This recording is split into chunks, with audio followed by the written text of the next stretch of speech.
Hey guys, Camp for 15, talking sports, back at it with another video for you guys, and I am back talking some more Clippers basketball because there's nothing else to talk about. NBA free agency has officially started.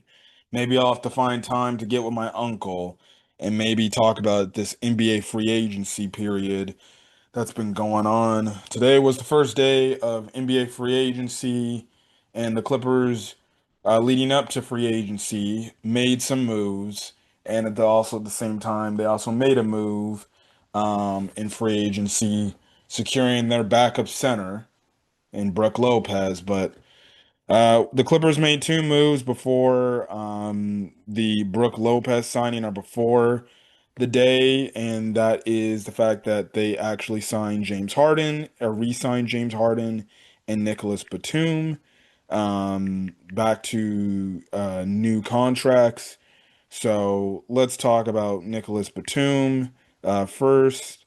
As I pull up the contract he recently got owed or paid.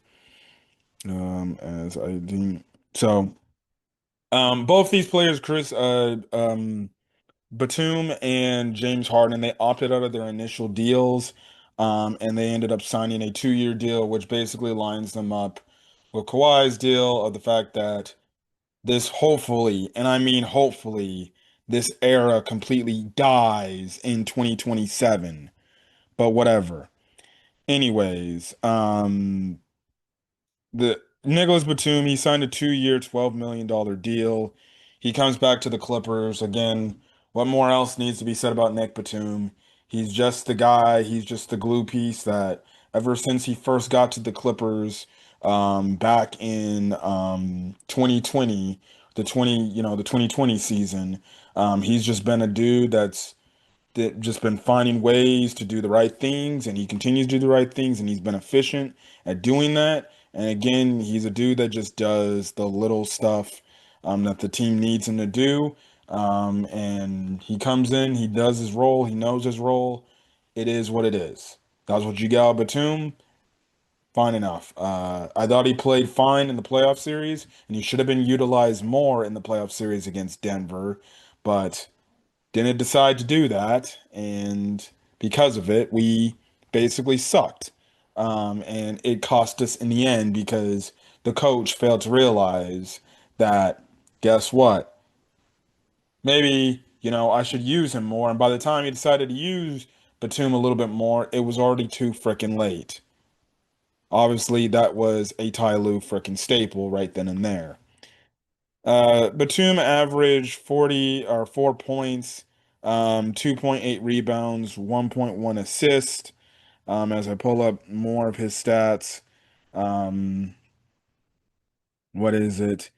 He shot 43% from the field and 43.3% from three.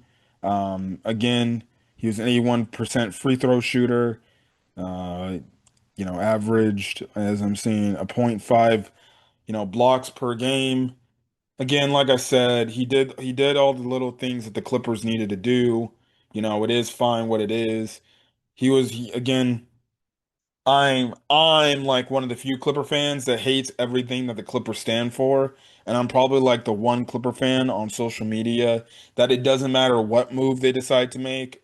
For me, it's just a straight negative because personally, if you ask me, I have no care for this team. I have no love for this team. I just think this team is completely stupid, and they should just burn this team to the fucking ground, and they should just burn the Kawhi era. I'm of the opinion, and it's an unfavorable one because people want to come up with these hypotheticals and say, well, we ain't got nothing else to do. We ain't got no picks, blah, blah, blah, blah, blah. I don't care. I'm of the opinion I'm sick and tired of this Kawhi era. Um, I have no passion anymore. I hate this team. It's an unbearable, god-awful watch every single fucking night when I have to turn on the TV and watch the stupid bum-ass Kawhi Clippers when it's the same fucking results, the same exact shit. And yet the organization keeps coming out here and spewing this bullshit narrative as if they're going to compete. No, they're not. Please stop it. and please get Kawhi and his freaking era off my TV screen and off my godforsaken team. I'm completely done with this. I'm of the opinion you trade these old dudes, get them off to your roster, get whatever you can for these dudes, and you just recoup draft assets and you officially start a rebuild or a retooling. Whatever you can. I'd rather go through a retooling waiting for the 2027 year that Clipper fans keep bringing up the play is for 2027. Well, then I hope in 2027 it's a big, very freaking year in free agency. Because if it isn't, well, then I'm gonna have massive problems. Because then we could have got a head start a few years ago, and guess what? You didn't decide to do that. But regardless, look at Nicholas Batum comes back. I'm fine with the move. He's only one of the few likable Clippers I actually like on this dang team. James Harden ended up coming back to the Clippers as well. He ended up signing a new deal as I pulled it up on my screen. He ended up getting a 2 year 180, no, not 100, a 2 year $81.5 million contract to stay with the Clippers. He declined his initial offer to get this new contract. It is a little bit of a pay raise. Personally, if you ask me, why is he getting a pay raise when he, outside of the regular season, outside of a few games of the playoffs, in the most important game in the season, game seven, he virtually no-showed, and then he dogged the fucking media. He dodged the media. Yet Lawrence Frank came on and said, you know, dude wants to get back at what happened and everything. And I'm just like, how? How? But anyways, regardless, he's coming back to the Clippers. Um, if you want to get me the non-political, thing, it's a well-deserved contract because the dude's earned it off the play from last year. But again, it's another dude who's on the wrong side of 30, albeit he was pretty efficient um last year with the Clippers. Still for me, I'm done. I don't want to see no more James Harden on the team, but the team's got to freaking run it back yet again. So yeah, but James Harden, he averaged 35 minutes per game. I personally hope that fucking cuts down. Like he should, like a dude at his age should not be playing 35 minutes per game. And the fact that Ty Lue runs this dude into the ground, it's absolutely stupid. But regardless, um, as I pull up, he shot 41% from the field. He had 35% from three. As I pull up, he averaged 22 points or 22.8 points per game. He had 8.7 assists per game, 5.8 rebounds per game last season. Again, if the dude gives us the efficiency he gave us this past season, the Clippers will be another successful, good winning team that will find a way to get into the playoffs, avoid the play-in, and basically do what needs to be done. I will say, as of late, James Harden has probably been one of the more, I guess, Clipper players that you can just say outside of maybe a few games, and outside of those playoff games, he has been efficient. He has done his job, and he has actually helped the team get better. He's actually helped Zoo get better, just from the standpoint that their pick and roll game. So, there's that and everything. And then obviously you can say he is a team leader of the team, probably in terms of superstar players we've ever acquired on this team in terms of 2-1-3. He's probably been the number one team leader we've had, and stuff like that. So that says a lot about how bad Paul George and Kawhi Leonard did their jobs as fucking team leaders. But I digress. That's my stance. Whatever. It is what it is. Personally, I can't wait just as much as Kawhi is gone. I can't wait for when James Harden's freaking gone. Because when he's finally off the team, we can start finally move on to a new era that doesn't consist of old players on the wrong side of 30. So the thing is, you hope Ty Lue does not run him into the ground, especially the fact that the rumors is apparently the point guard that we're going to get that's going to back up James Harden is probably going to be Chris Paul because the Clippers are linked to getting Chris Paul. And he's making the decision whether it's either go to the Clippers or go to the Suns. Now, if you ask me personally, I don't know why he would go to the Phoenix Suns after they legitimately traded him away, after everything he did for them, only to go back with him. Like, no. Why go back to Phoenix? And then the dude, he has talked about how he's been away from home because his actual family lives in Los Angeles, California, since he was a freaking Clipper at that time, right? And then he's been basically moving all over the place, so if anything, he barely has time to go home, see his family, and he's really been away from his family. So it doesn't make any sense to me why he would go to Phoenix, continue to be away from his family for another 82 game season, plus depending on whatever depending on whatever um the Suns do, if they make the playoffs or not. Like, why would he go there? And plus, on top of it, they have a massive influx of guards. They got Bradley Beal, they got freaking Devin Booker, they got Dylan Brooks, they got Jalen Green. Like, they got an influx of guards. Why he would be choosing between the Suns and the Clippers, I have no clue why he would even think of the Suns as an option with their influx of guards. I know they recently lost Tyus Jones, but still, like, they got an influx of guards over there. Like, where is he going to fucking play at? Like, for him to just come over to the Clippers, it makes sense. You can back up James Harden, and we already know that Norman Powell, more than likely, if they do go after a Chris Paul, is going to more than likely be traded off the team. And then Bojan Bogdanovic potentially also could be traded. But again, Chris Paul can come off the bench, back up James Harden. They have some familiarity with playing each other. So in some cases, you may, I don't advise you do it, but you can play them together sometimes. But I would not do that because they're two old dudes and their defense is not that good. James Harden notoriously doesn't have the best defense, and Chris Paul isn't the defender he used to be, where he was solid, but he's a lot older. But for a dude to come off the bench, um, he should go to should go to the Clippers. He can go back home, be with his family, albeit he'll still be with the team most of the time, but he'll still be at home in Los Angeles with his family. He can go back to the Clippers on probably a vet minimum contract and essentially, I don't know how many years he feels like he wants to continue playing.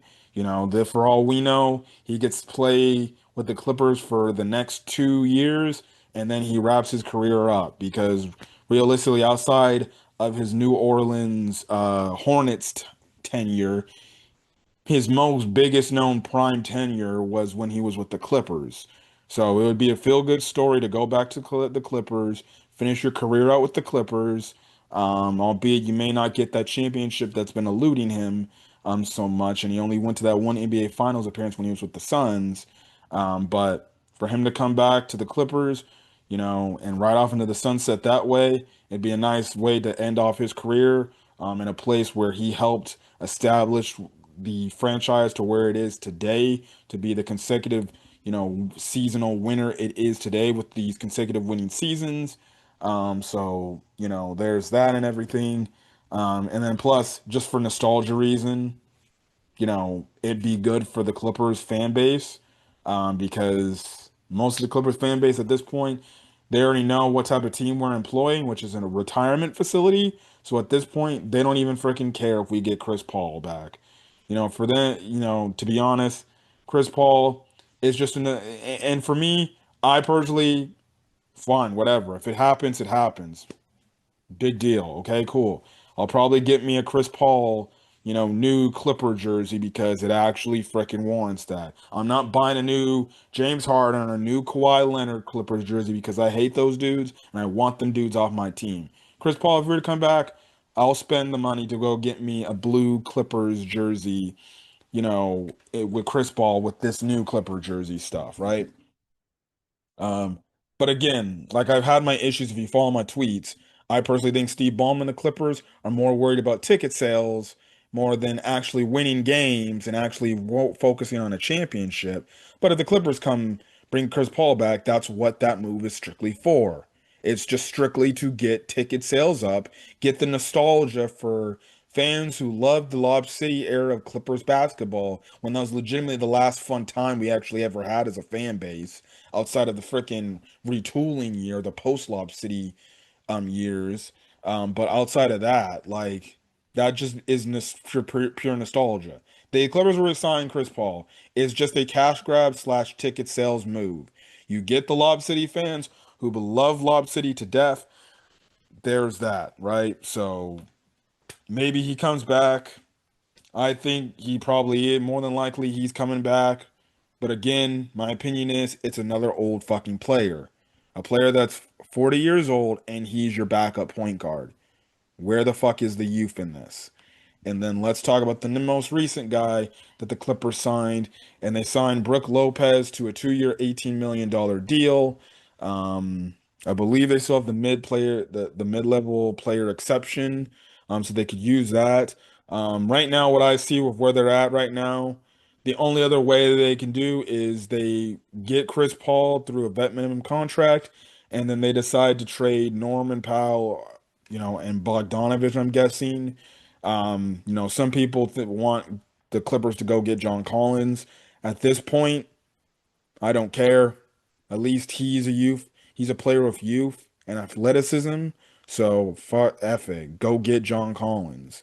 If you can find a way to package up, Norman to trade, where you can get the Jazz to agree to a deal, and you can get John Collins, and then hopefully extend him, so then he can be a part in the play for the next new era of Clippers basketball. Then I'm 100% okay with that if you're able to do that, because then you can move off of Norman Powell and his freaking play, and you can go get yourself an actual power forward. So you can move Kawhi back to the three small forward position, and then John Collins is basically one of your dudes alongside Zoo going on to the next era of Clippers basketball after this failed 2-1-3 era. But you get my point.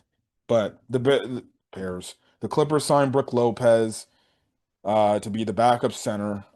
Personally, if you ask me, I'd rather have Yannick, the draft pick, be the backup center because that injects youth into the team. And personally, if you ask me, I think I'd rather see that than I'd rather see the Clippers go after an old Brook Lopez. Brook Lopez is on, again, another player on the wrong side of 30. He's 37. Um, Plain and simple. He did solid things in Milwaukee for the time. Um, and to be honest, he probably is the best backup big the Clippers have had since Isaiah Hardenstein. A guy notoriously they should never let go or never let leave the building. This is the problem. You see how many freaking weird revolving doors or musical chairs the Clippers have had at the backup center position because A, they haven't not drafted a backup center until now, and they haven't properly developed a backup center. And then two, they just threw names at the wall and hope that they worked. And guys like Mason Plumlee and guys like freaking Moses Brown. You get my point. Drew Eubanks, Mo Bamba, Kai Jones. Again, all these dudes that it was a musical chairs and they never worked out. And Lawrence Frank truly never actually got a solid backup big to back Zubac on to give him some time to rest and recuperate and gather himself. So then it doesn't feel like he's doing damn near everything. And it feels like when he gets taken off the court, the in the paint defense just gets absolutely destroyed because and then you're playing fucking stupid ass small ball because we ain't got no backup center the dumbass coach can go trust to because he knows the damn backup center sucks. Again, I'm not saying Brook Lopez is not better than all the guys of the previous backup centers I mentioned, but like legitimately I rather would have gone to go out there and go get a Luke Cornett. But the only reason he went to San Antonio is because the Spurs paid him a ton of money, money that the Clippers didn't have. I'd rather go out there and go get more credible big. To be honest, I'd rather go get Al Horford. Not no Brook Lopez, but Al Horford would have rather been my backup center. But regardless, they chose to go with Brook Lopez. And the only reason why is because, surprisingly enough, Lawrence Frank has ties to Brook Lopez. Um, Back when he used to coach frickin' the Brooklyn Nets, back when he was in his earlier stages of his career. and stuff like that. Now, Brook Lopez has actually played with Zubac before, back when Brook Lopez was on that 1 year with the Lakers. Zubac was a young player in that the time, and now the roles are kind of reversed. Now Zubac is the starter, Brook Lopez is the backup to Zoo. So there's that and everything. So I bet you Zoo probably hit up Brook Lopez, happy that he's here and ready to play with him again. So yeah, look. Brook Lopez will give nice solid minutes as the backup center in regard and help to get Zubac off his feet as more. And look, if Brook Lopez can give you 13, excuse me, 13 to 15 minutes, fine. And he plays solid basketball. Fine, that only helps Zoo case. Excuse me, sorry, it's late, guys. It's late. It only gives Zoo more time to get off his legs, rest up a bit, and not have to immediately go back into a game because your backup center is just absolutely getting just destroyed and he just sucks, right? Brook Lopez is a capable backup center. He also is a backup center that gives teams a different look, just strictly from the standpoint he does space the floor because he can hit jump shots, especially the three. So you already know Ty Lue and his, love affair for 3-point shots is gonna love putting this dude in pick and roll where basically it's kind of pick and pop where you can just have it where Brook Lopez sits the screen and then next thing you know you have somebody driving in, they can kick it right back out to Brook Lopez and he can make a three most definitely, right? If I look at his stats, as I pull up for Brook Lopez from 3 point. He was 37.3% from three, so solid shooting from three. So you'll take that. Again, it's another reliable dude that again, you can turn to again, and it's another reliable dude that in any event Zubac gets hurt. He can step in, be the starter for a few weeks. Maybe you pick up a freaking center off the market to be the backup for the time being, and stuff like that.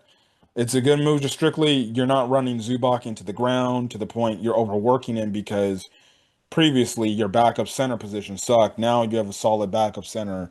And again, this is probably Lawrence Frank's third backup center that's actually been solid for him, like legitimately. Montrezl Harrell was solid in the regular season, none of the playoffs that first year of 2-1-3. Serge Ibaka was definitely a much needed upgrade and was a solid piece till his back literally gave out. And then Isaiah Hardenstein, that 1 year with no Kawhi and no Paul George, he was a great asset. He should have never left the building, and the Clippers should have gave him the mid-level exception at the time instead of giving it to John Wall. And guess what? You let frickin' Isaiah Hardenstein go away to the Knicks, only to go to the OKC Thunder, and now he's a champion.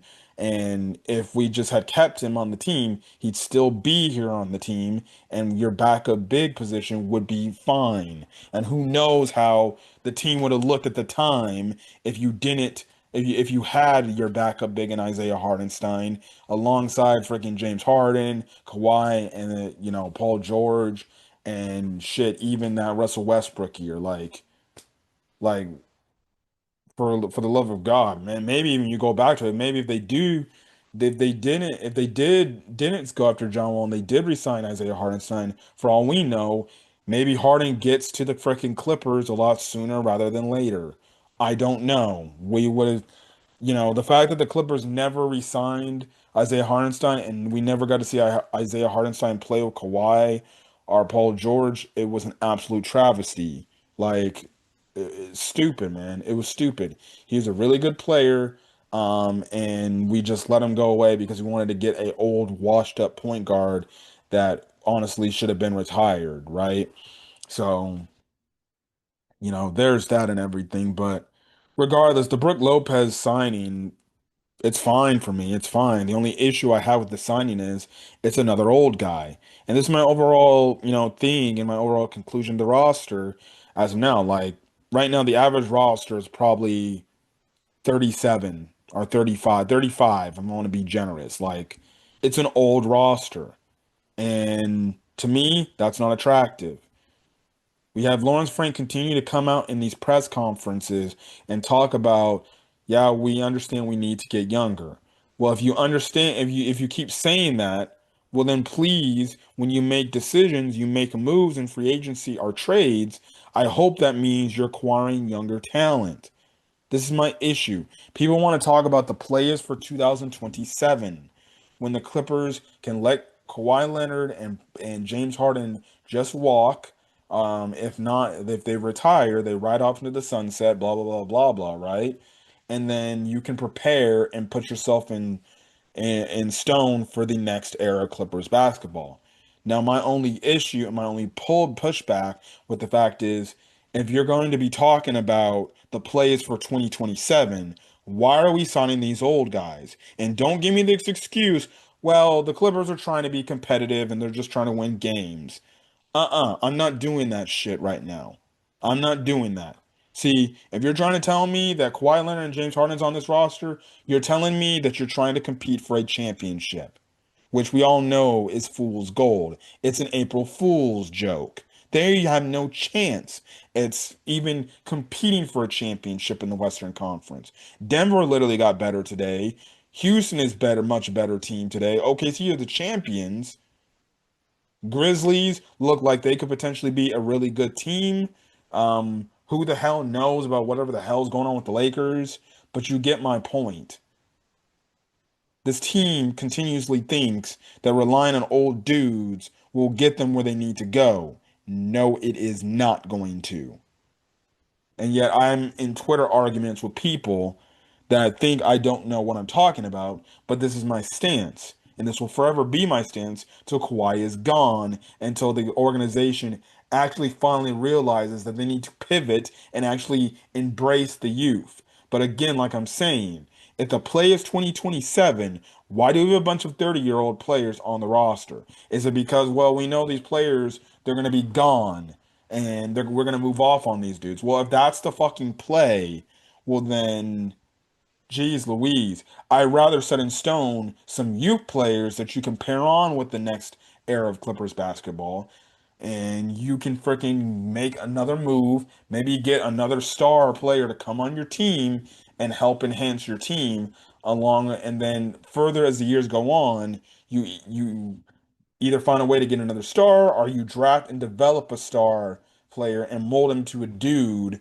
that is a homegrown talent, that is a dude like we see with OKC, where they got one dude in Shea that they acquired through trade, and then they used Jalen Williams to where they drafted and develop him. And guess what? He's a solid number two option along with Chet Holmgren, who's a good third option. You get my point. You basically prepare by getting youth talent. But the Clippers rather be a retirement facility and they rather accumulate all these old dudes. And personally for me, that doesn't do it for me. I have no interest to watch the retirement home at the Intuit Dome. Will I go to a few games here and there? I bet I will, because my dumbass is gonna do the same old shit again, and I'm doing. But here's the difference. The difference is I'm not gonna fall for this shit.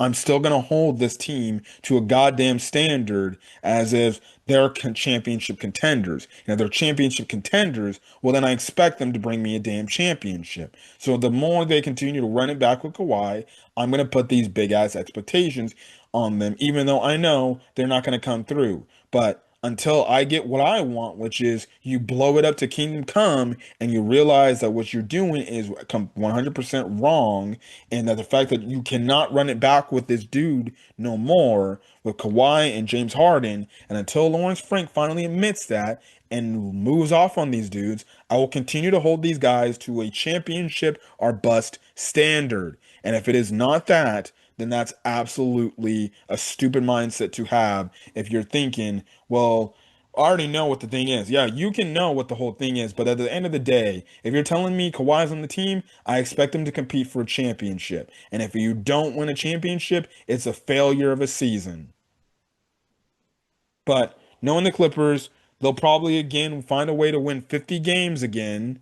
They'll find a way to get into the playoffs, and then guess what? They'll lose in the first round again, because it's the same old shit that we continue to see year after year after year with this Kawhi era of Clippers basketball, which is the worst era of Clippers basketball because you have absolute dumbasses in the front office that just won't admit and move off on these dudes. Yet Steve Ballmer was so easy and so fun to move off on, or fine to move off on Lob City, but when it comes to 213, his precious baby, he can't move off on that.